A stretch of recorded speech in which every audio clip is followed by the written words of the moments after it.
do. Yikes. Okay, thank God. Thank God we don't have to watch any more of that interview. My God, it was a journey into the mind of sloppulous trash, and a nativist interviewer. Whew. That shit was rough, but I think I need to continue to take it back to basics. How's that? Is that better? I think I need to take it back to basics. Because I'm in my mind when I think about the successes of each party. I don't have is this still too much?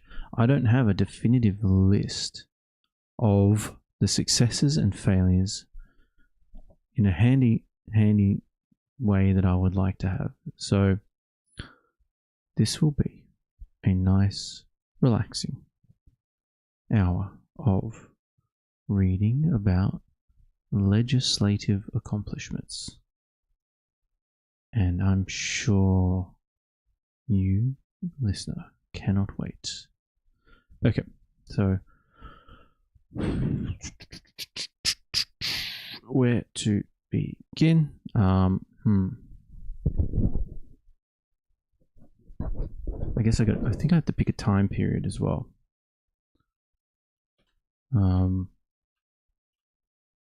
Let's go back. Let's just start with this millennia.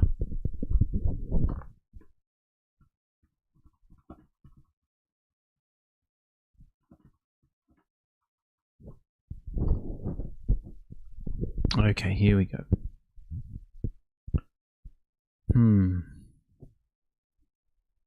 Past achievements in government. Well, that's handy, isn't it? We've got a Reddit post, potentially handy there.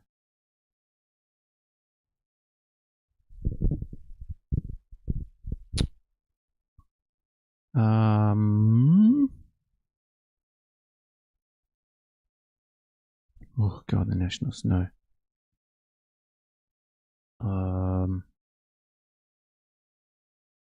What else? Where else can we find something that will pique our interest? Policy tracker from the conversation.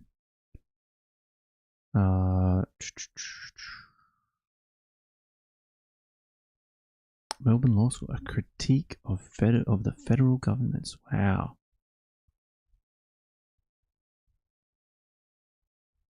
Interesting. When was this written? What's this about? Yikes. This looks fucking dense and boring as fuck. Ooh, I saw a conclusion. Akin to the mobilization of the pharmakoi in ancient Greece, the call for a law reform. Okay. Nobody cares. The right side of history. From the Labour Party. Well, look. We are starting with the Liberal Party first. Key legislation. Maybe on this federal. That's kind of where I need to be as well.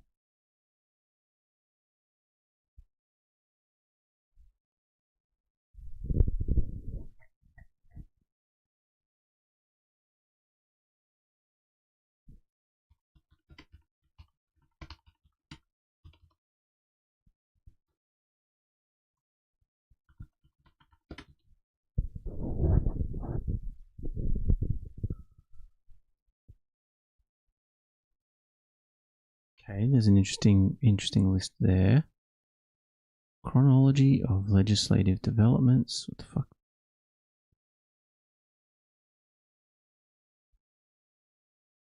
Ooh, that's kind of interesting.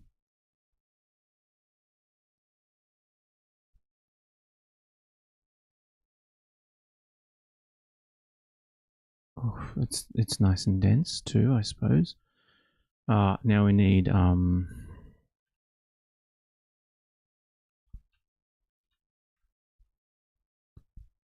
ministers. Interesting. Okay.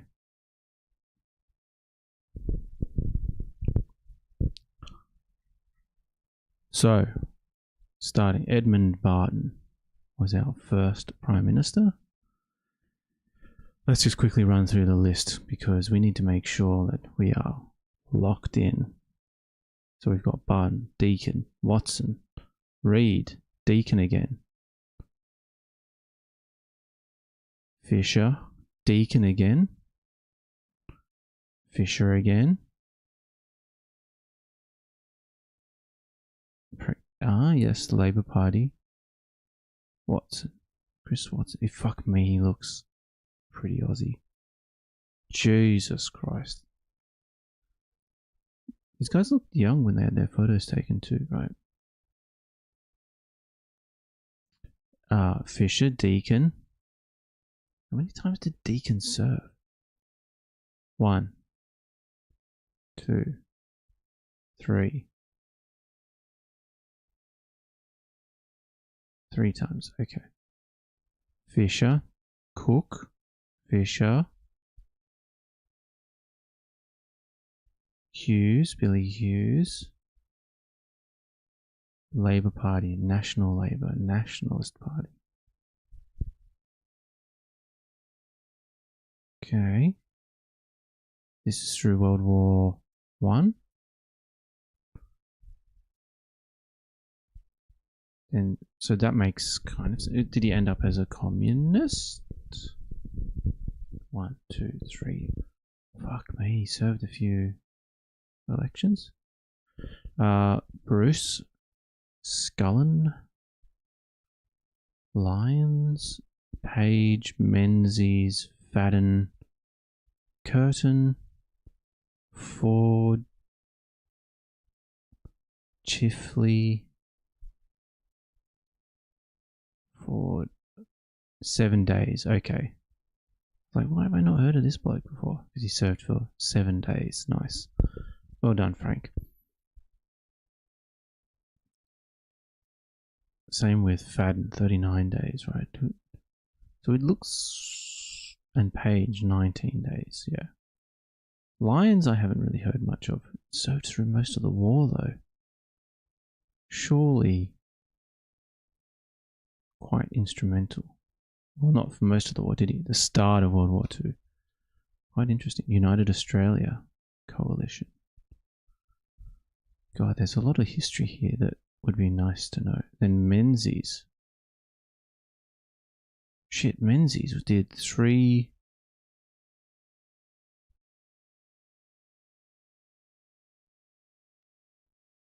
Okay. 3 elections. Or whatever. I don't know, maybe he survived a couple of spills, but we had Menzies. Back with a vengeance. After the war and did 16 years. Christ. For the Liberal Party. Jesus. Then we had Holt. Harold Holt. Then McEwen. Gorton. McMahon. Whitlam. Fraser. Hawke. Keating.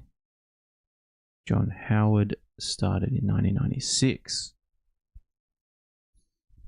So 25 years since in the last 25 years we've had a long stretch of Howard. Then we had a couple of days we had Kevin, Julia, then Kevin again. Then we had Tony Abbott, Malcolm Turnbull, Scott Morrison, and Anthony Albanese, on track to be another decent, long-sitting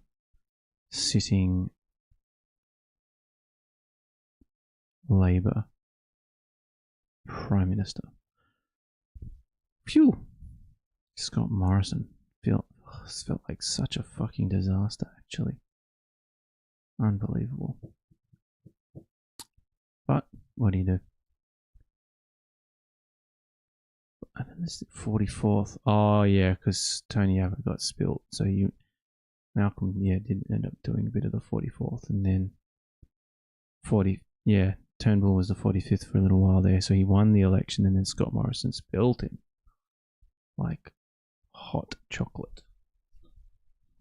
Okay, right up.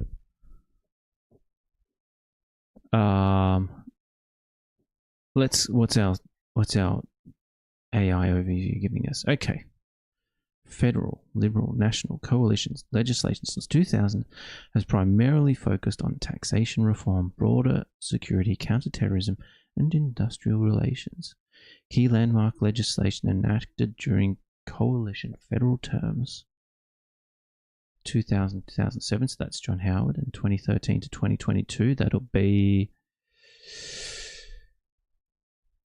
Abbott Turnbull Morrison phase. Okay. Starting in 1999, the GST introduced under the Howard coalition. I am, in fact, a fan of the GST. So let's chalk that one up to them.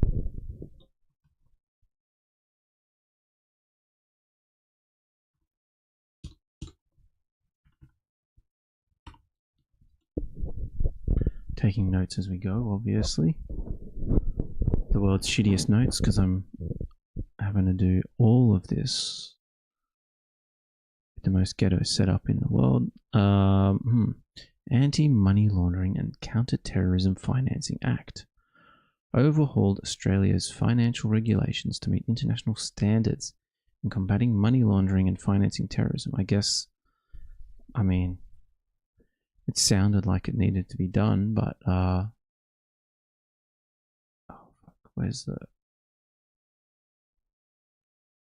it sounded like it needed to be done, but it's not like groundbreaking legislation. Still, let's put it on the list just in case we need to read about it and think about it. Okay. It's nice and quiet.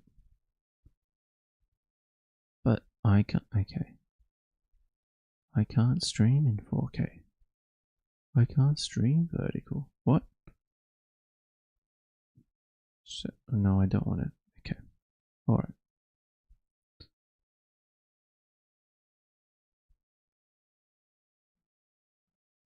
Right. Just checking everything's connected. Let's keep going. I just need to try and remind myself to keep coming back here for chatting chitter chatterers, which there are none. Fantastic. Let's keep going. Telecommunications Interception and Access Amendment.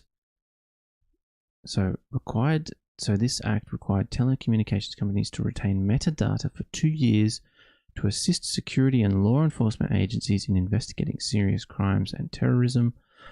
I mean, this is like a fucking another boilerplate one where it's like it's not really moving the dial for me in terms of what is the change in material conditions. Like, this is stuff where I feel like even like the money laundering and the telecommunications ones feels like any political party would have been doing this kind of stuff. It's not crazy. What's this? Passed under the Gillard government but utilised heavily by the Abbott-led coalition to conduct Operation Sovereign Borders. This granted powers to intercept, detain and turn back asylum seeker vessels. So that's not even a LNP legislation. Clean Energy Legislation Carbon Tax Repeal Act abolished the previous Labor government's carbon pricing mechanism. Fulfilling. Okay, so that's like obviously a fucking dog shit one, which was we're still paying for it now, right? Workplace Relations Amendment. I remember work choices. A major deregulation of Australia's industrial relations system. It promoted individual employment contract, removed the no disadvantage test, limited trade union power, and restricted unfair dismissal protections for many employees. Yeah, I remember this. This was bullshit. Everyone fucking hated this. This was insane. Nope. Why you do that? There we go. Okay, so we've got a little bit of a list here. Bad. Let's see if we can do this.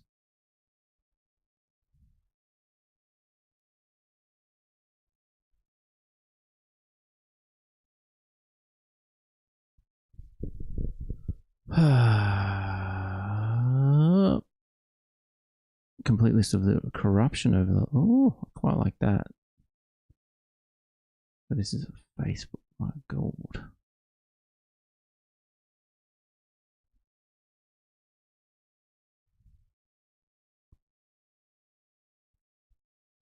I mean, this is kind of a long list.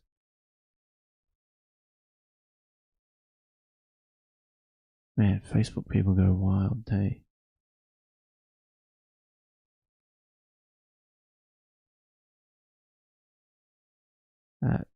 Oh, okay. Matthew Davis, economist, engineer, developer. Where's your what's he got going on here? Where's your list?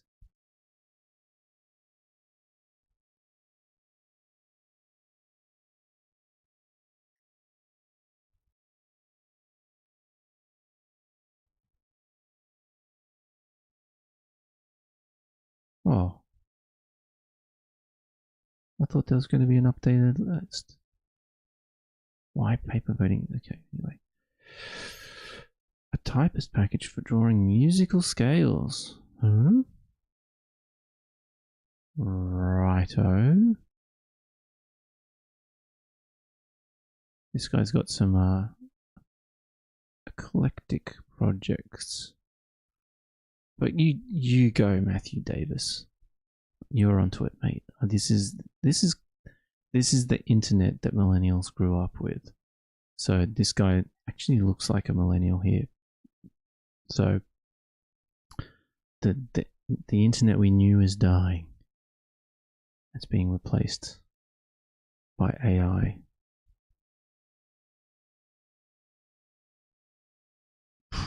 Okay, this is quite the list.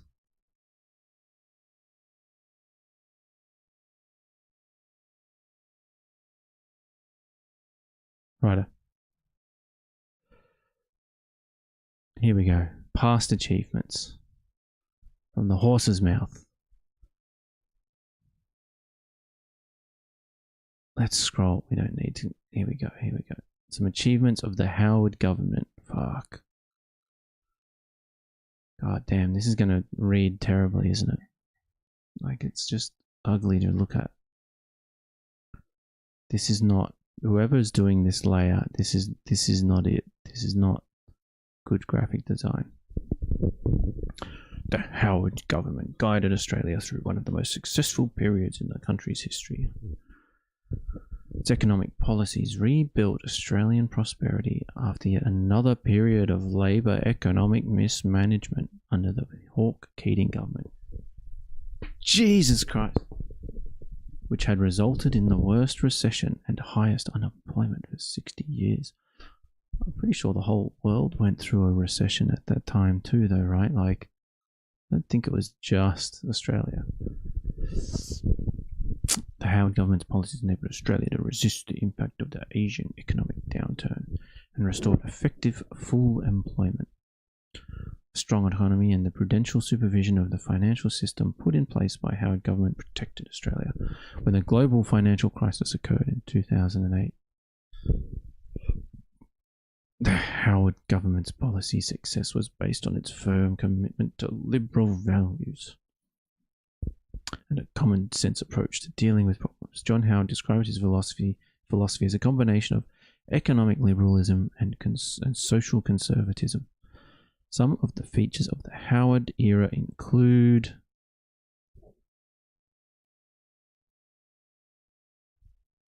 Okay, well, they're just like dot points around, you know, how awesome I am, how super sick the Liberal National Party is. Hell yeah.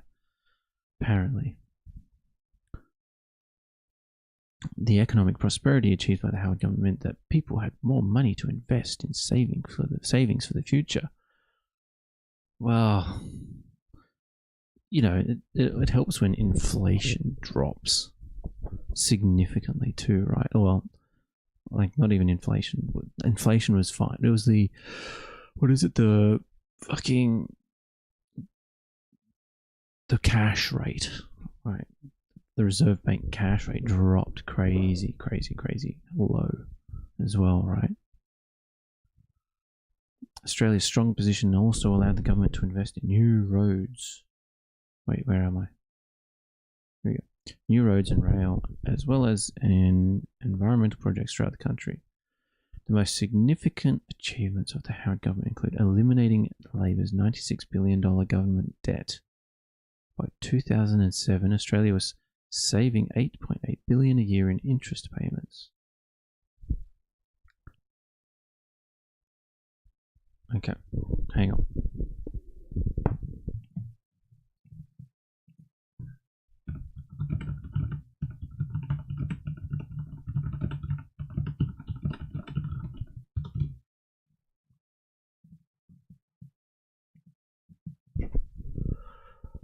Crazy. It's almost like people already, you know, AI. My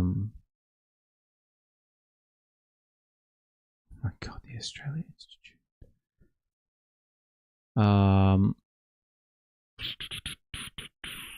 Economic comparisons are useless without context. Yes. What does this say?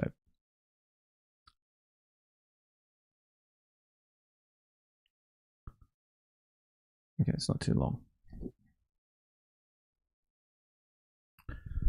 You can draw a simple comparison between the economic performance of the current Labor government and that of the Howard years. You need to consider external factors, writes Emma Alberici.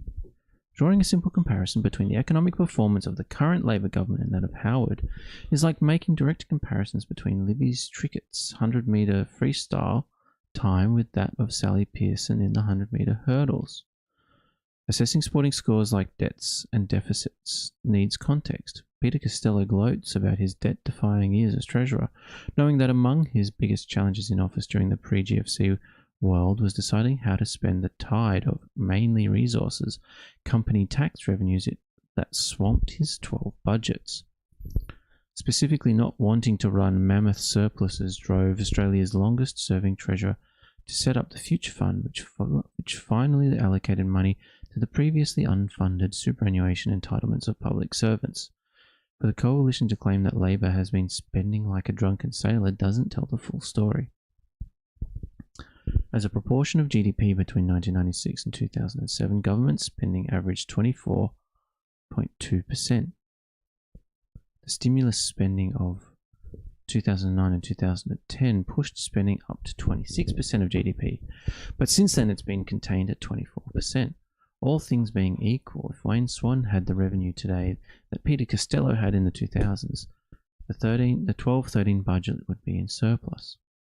By 2007, the $96 billion in debt that Howard government had inherited in 96 was entirely paid down and the budget was in surplus to the tune of $20 billion.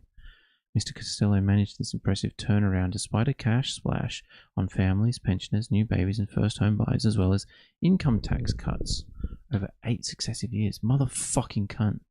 In all the noise about who can claim the record as the most generous treasurer, the IMF shows the prize must indeed go to Peter Costello. Fucking tax-cutting pricks. In the recent study of 55 leading economies around the world, the International Monetary Fund identified 4 periods in Australian history when governments were engaged in fiscal profligacy. They were 1940, 60 and between 03 and 07. That's not to excuse the spending patterns of the Labor government. Okay, I don't really care. Do I?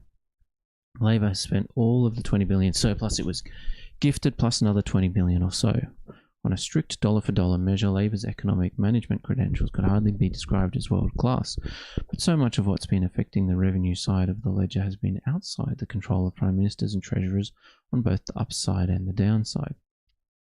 Property and share prices rose almost continuously throughout the Howard Costello years, with the exception of share prices immediately after the tech bubble burst. Okay, this not only fed positive consumer and investor sentiment, but generated multiple millions in capital gains tax revenue. There have also been global influences at play between such and such times. The mining boom delivered an unprecedented 75% rise in Australia's terms of trade. Within the space of 4 years, the effects of the financial crisis, sharp fall in global commodity prices, and the high Australian dollar have conspired to send the terms of trade into reverse. Official interest rates have plunged to 0% in the US and to 0.5% in Europe. This has encouraged American, European, and Chinese investors chasing guaranteed investment returns to pile into our dollar to take advantage of Australia's AAA-rated government bonds. The Australian dollar averaged 68 US cents during the Howard years and 93 cents during the Rudd-Gillard years.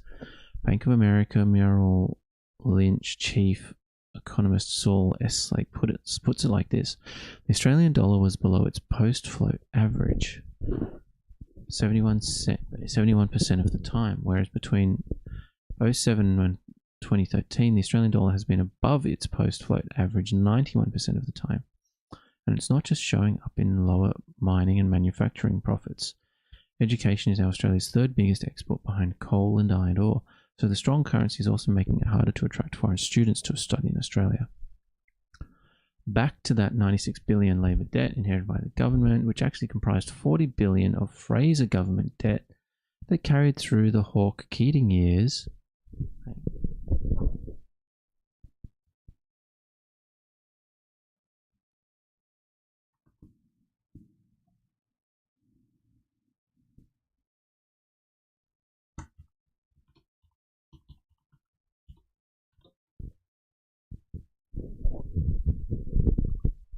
That's an interesting point. Carried through the Hawke-Keating year, taking the true level of Labor debt to $56 billion. Bringing down that debt wasn't all about constrained spending and higher taxes. In fact, neither of those things were characteristics of the Howard Costello years. Government asset sales between 1996 and 2007 worth $72 billion wiped the net debt out entirely, with $16 billion to spare. With Joe Hockey as coalition treasurer after September 14, Medibank Private could be the next to go. What was estimated during the 2010 election campaign would reap $4.5 billion.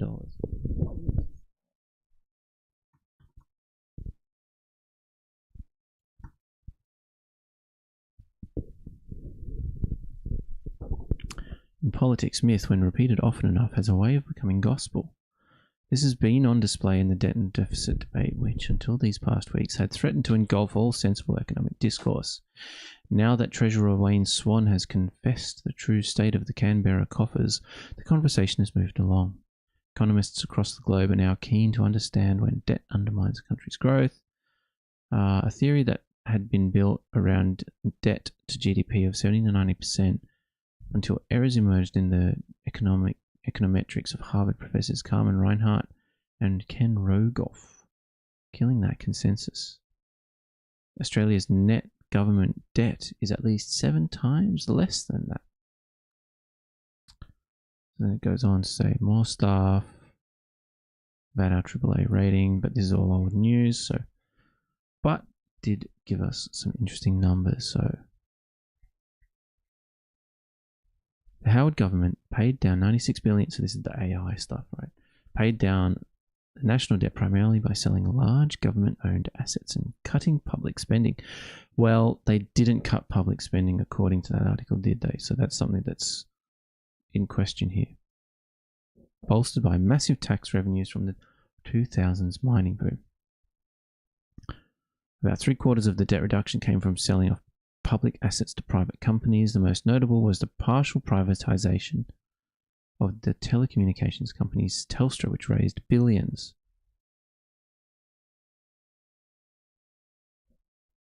Spending cuts. When they first took office, the government reduced public service, cut funding to most government departments, privatised public services like the Commonwealth Employment Service. But then they also did massive tax cuts towards the end, right? So, and other things. A massive rise in global demand for Australian resources dramatically boosted corporate profits. This brought in unexpectedly high tax revenues, allowing the government to run budget surpluses. Together, these strategies allowed Peter Costello to balance the budget in 10 out of their 12 office years, eventually wiping out the country's debt. Okay.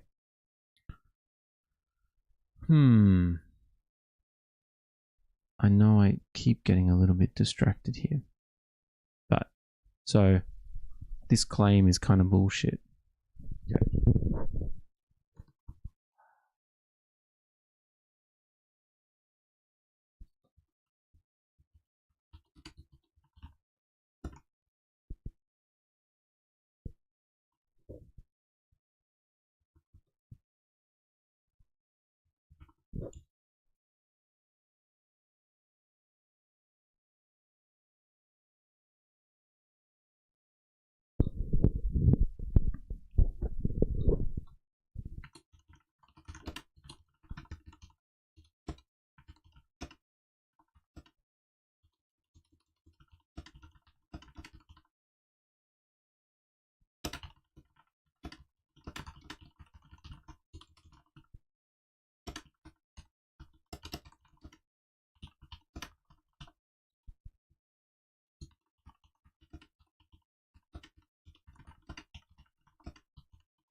Damn. GDP growth rate of 3.6% on average per year. But Howard government lived through the fucking mining boom and then the dot-com boom. And then conveniently were not part of the 2008 crash, financial crisis. Increase in average household income between those dates. Yeah, because we went from a fucking real cash rate of like 17% to like 3% or some shit.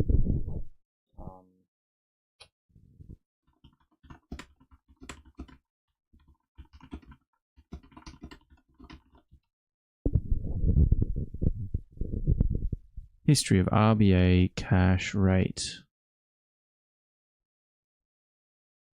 Thank you. Here we go. 99. Where is? Which column is what? Here you go.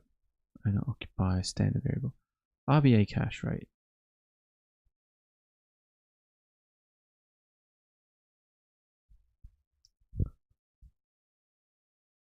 So 1990 it was 14%, and then it's dropping, steadily dropping till 1996, where it is, or 90, what did I say? 1994, okay. So 1994 it's 5.5, 6, 7, and then it's dropping off, dropping. Oh. Yeah, okay, no, really, it's 5-6%. But you gotta admit, like, from the previous years, from like 14% in 1990, 5-6% is pretty good, and then went wild for a little while. My God, what happened in 2020? Yeah, of course, COVID and shit, but like, that was insane. God damn. So it's funny, like 4%. So why don't we have 2000? Okay, if we're at 4% interest rates, why can't house prices be at 2002 prices? Fuck inflation. Oh my God.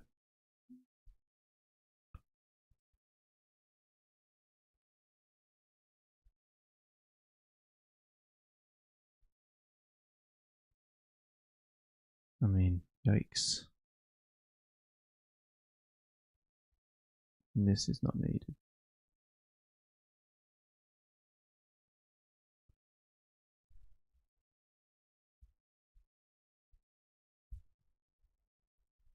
Squeak, squeak, squeak. People creeping around my house.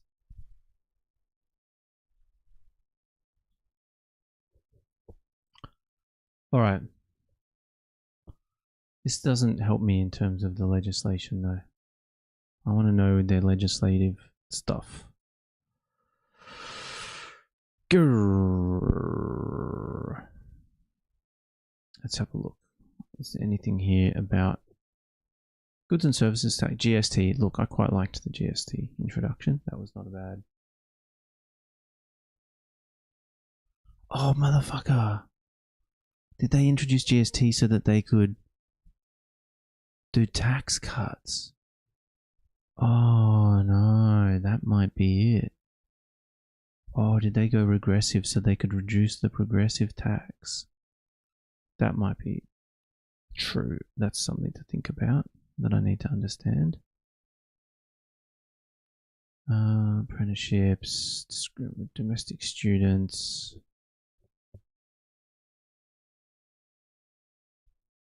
Future fund. Establishment of a specific future fund providing. Okay.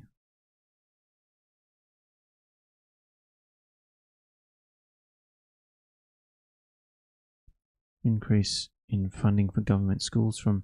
That's alright. That's pretty good. I like that. But for government schools, do they count that like private schools as government schools because they receive government funding? I suspect that might be true. What else have we got? Work for the dole program. Interesting. Interesting. Actually, let me add this to the list.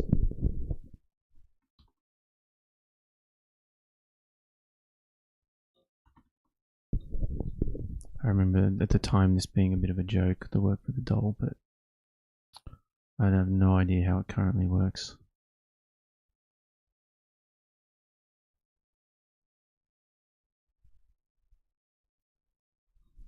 Oh yeah, the private providers of job seeking networks. Yeah, that's going fucking great. I can imagine.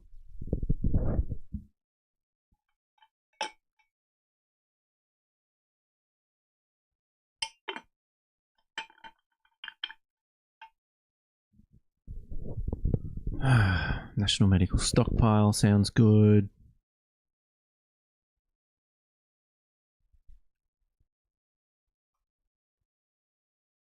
I don't know how well that was maintained, but sure.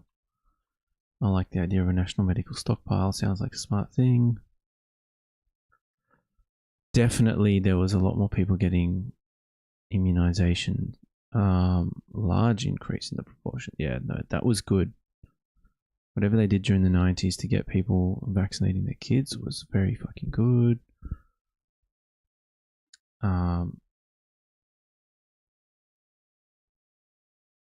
Yeah, so I'm going to add that to the list of things here.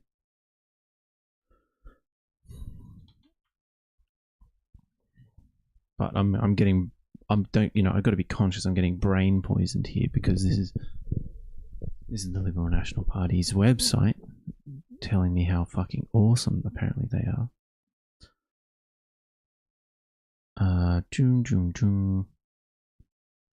Right. Oh, I just can't handle this website, man. It's like, I don't know if it's my brain, but it just feels so like hard to read. It's a bit yuck. What? Oi, oi. Okay. Chronological legislation. What have we got here? Too much.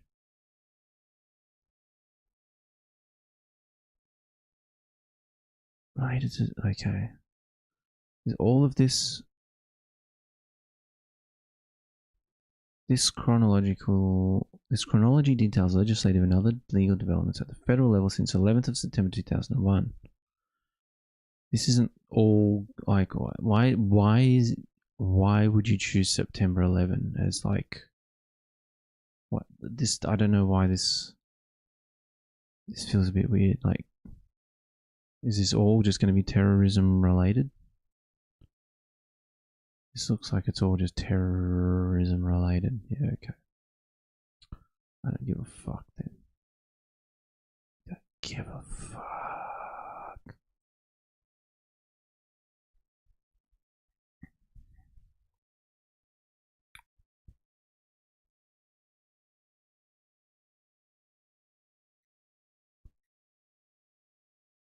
Maybe I'm getting some better information from. Like, can you minimize this? I wish. What happened to being able to minimize stuff? No,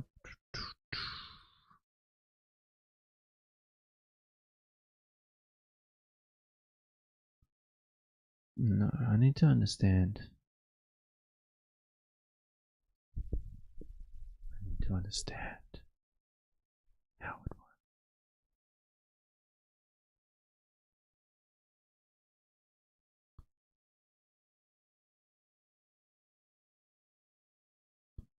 This just tells you the composition, right? Okay. Ooh, what's this? Gun Control Workplace Relations Act.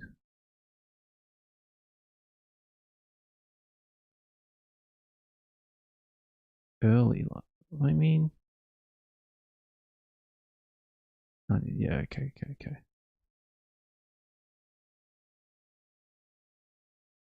Yes, this is what I want. Something like this. Work for the Dole. Constitution Convention. Righto, we've got gun control. Because he did the buyback, right? Because of Port Arthur massacre. Yeah. Howard government. Here we go.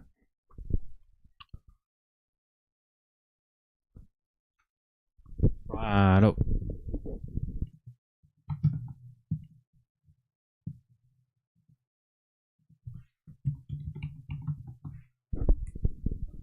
What is the Howard government giving us?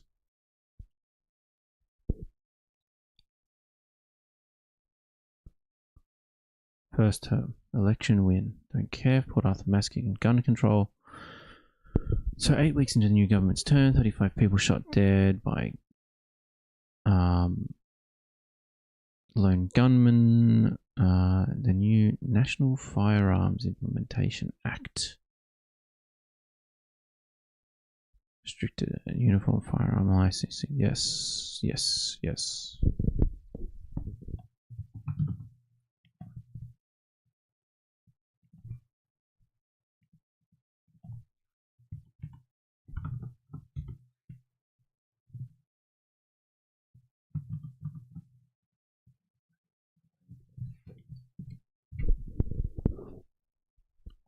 Okay, spending cuts.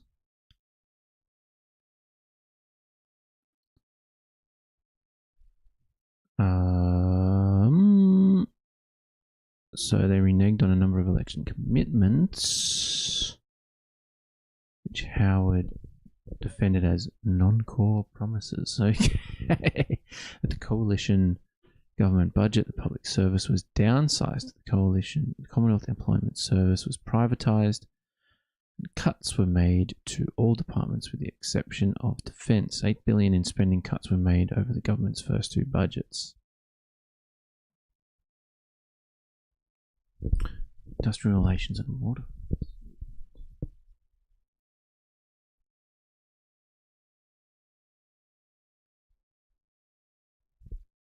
So the Workplace Relations Act substantially amended the Industrial Relations Act.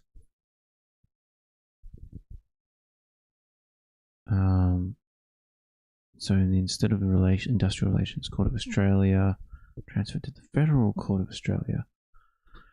Elements of the reforms were opposed by the Labor Party and Union Movement. The Australian Council of Trade Unions called the Cavalcade to Canberra rally to protest the reforms. So let's think about this.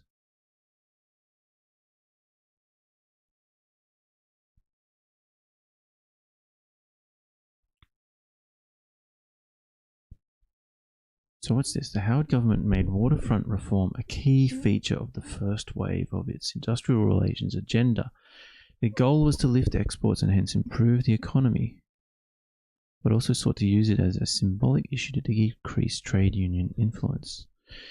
Initially, new workplace legislation was introduced following a deal with Democrats leader Curnow to include a no disadvantage test. I don't understand this no disadvantage test.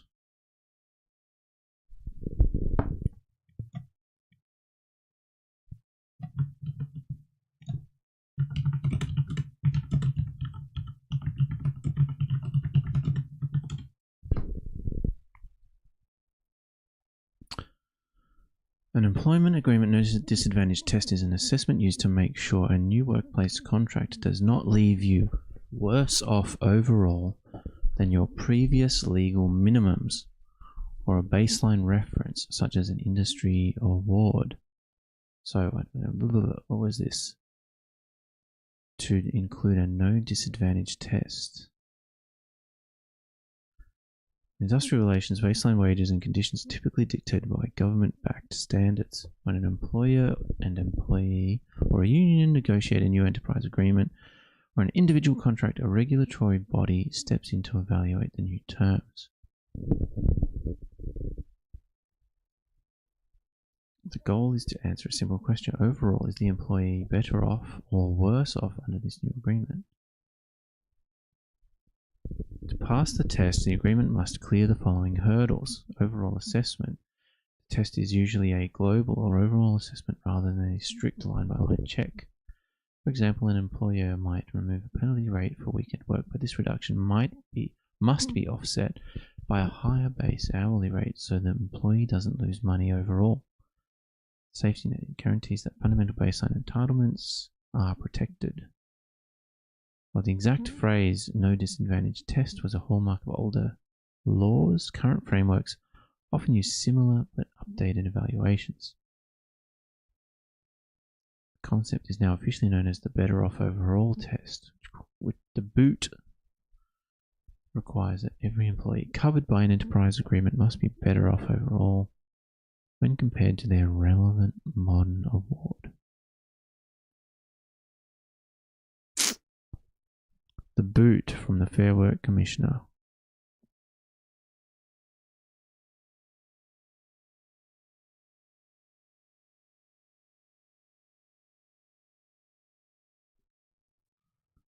Interesting. Far out.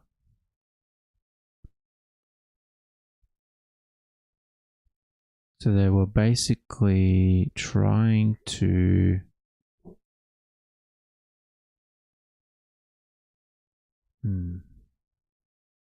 what's the goal of this? Is that the Fair Work Commissioner or someone can just come in and say, look, so long as it's, so long as you're booting, like, what's the big deal? Go back to work, right? I don't know. I'm not sure what the benefit of this is to the Liberal parties yet. I feel it's probably they're trying to take power away from the unions somehow. So my guess would be it opens it up to individuals and people don't have to really increase employers' power to deal directly with workers. Yeah, I think that's it, right? They're trying to break up unions, right? Limit strike action, ban secondary boycotts, ban compulsory unionism. Compulsory unionism feels a little weird to me. And introduce Australian workplace agreements. Large fines were imposed on unions involved in illegal strike activity. How can a strike be illegal? I don't understand that. That's kind of... I guess there's probably some, activities which are critical or crucial for the running of the country. I guess that's how they deem them illegal. It's too many other people rely on them. on that activity, like trains and ports, blah blah blah blah blah. Interventionist strategy with Peter Reith. I remember hearing his name a lot when I was a kid. Patrick's would replace existing current union with non-unionised labour using the government's new industrial relation. Government agreed to the company's request to fund redundancy payments, later announced to be 150 million. The company secretly trained an alternate workforce in Dubai. In 1997, the plan became public, and the union movement was able to stop the Dubai training. The training was finished in Australia with the assistance of the National Farmers Federation. 11 p.m, Corrigan, with the assistance of security guards and dogs, sacked the union workforce of 1,400 across the country and replaced it with the alternate non-union labour. John Howard described the action as a fight back by the people of Australia against the inefficiency of the wharves. Over the following months, a bitter and sometimes violent dispute took place at port locations. Maritime Union of Australia took the case to the Federal Court. After an appeals process and an interim injunction instructing the company to reinstate 1,400 workers, the High Court ultimately found in favour of the MUA.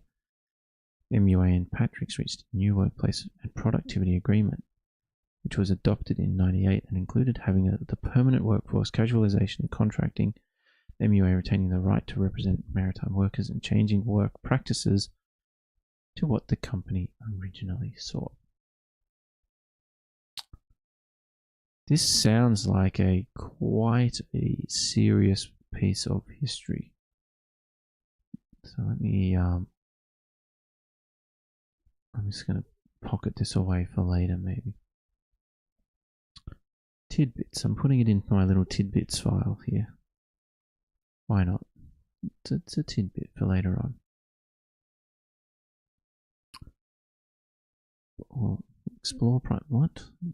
What are these? What can I explore here anyway?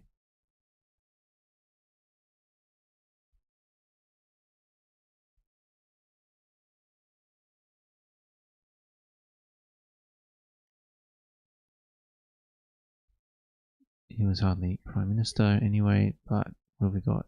Senior Deacon. Governor General.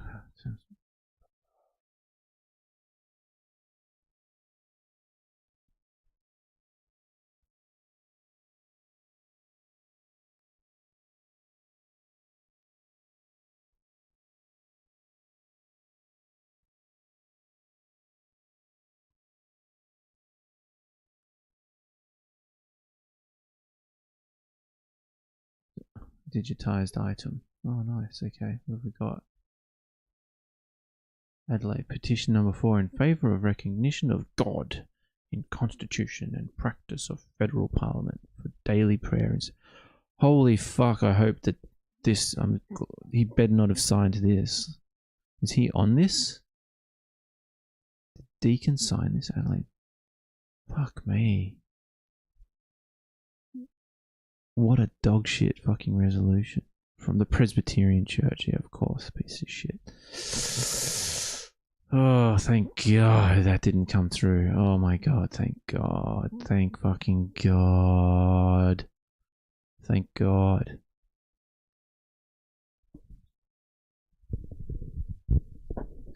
These are petitions to... Okay, these are just petitions to the committee. Thank God. My God.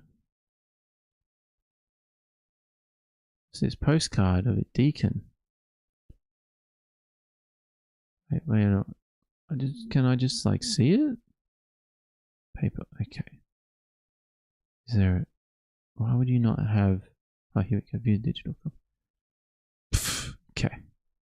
Man, I'm getting so distracted. This is really easy to get distracted. Okay, so we had a waterfront dispute. So we had a whole bunch of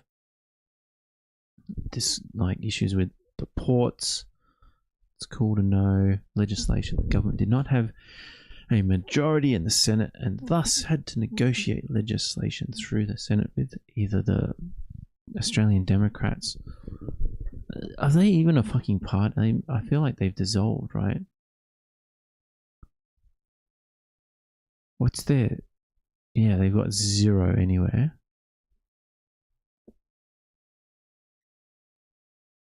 And then decline. So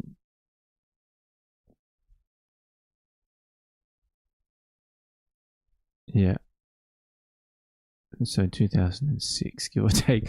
Bob Hawke, what a gangster! There is a coincidental timing, almost between the passing of Don Chip and what I think is the death throes of the Democrats. Holy fuck! Get it, Bob. So funny. Oh my god. Righto. Liberalism in Australia. Oh yeah, we need to. Oh fuck. We are thorough supporters of liberalism in Australia.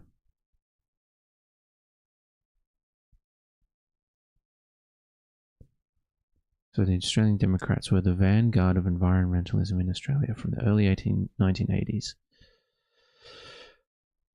This vanguard, I can't handle this vanguard word very much anymore.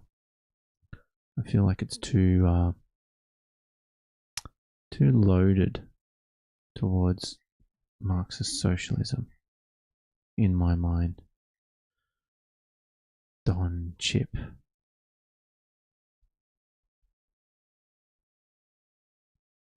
It looks like a character. A larrikin, some might say. The Senate modified government legislation, including the partial privatization of the government-owned telecommunications company, Telstra, increases in university fees, large funding cuts in 96-97 budgets, a 30% private health insurance rebate. Jesus Christ! Fucking handing out cash like it's nobody's business.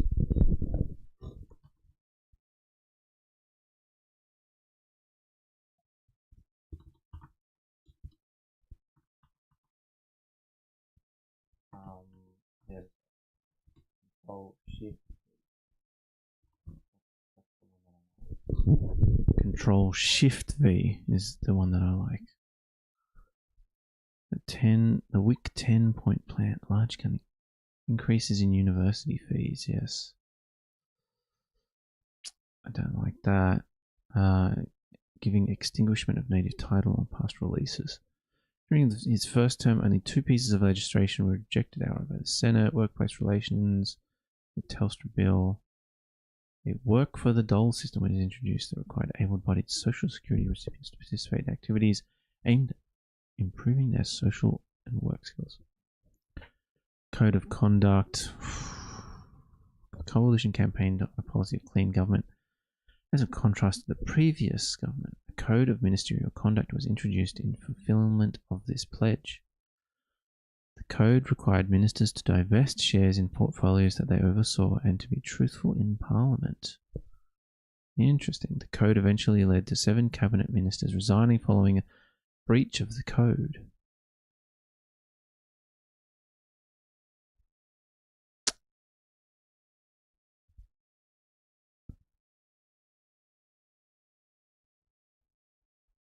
Interesting. Wow. So it used to be... In early 1999, the government announced that ministers would no longer be required to divest themselves of shareholdings. Oh, man. Jesus. What a fucking weak shit that... What kind of weak shit is that? Anyway. We are quickly coming to the end of my power hour of reading about the Liberal National Party. Do we have any quick fixes that we can get here? Oof.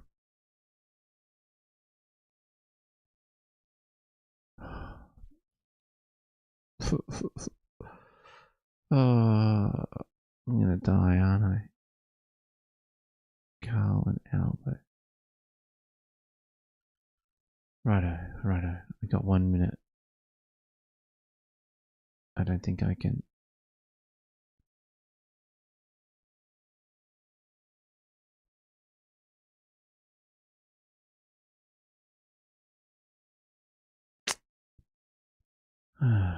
Anyway, I don't think. Oh, this poor fucker. Oh no, he lost his that means fingers gone. Like when they look like that, this poor fuck is losing his fingers. Holy shit. Fuck. Fuck. Fuck. Fuck. Okay. You know what? This is it. This is the end. Farewell. Goodbye. So long. See you on Thursday. Let me just check. Double check here. What? Yeah, what is this? Who is this person? Anyway, whatever. Account created 33 minutes. Okay. Sick.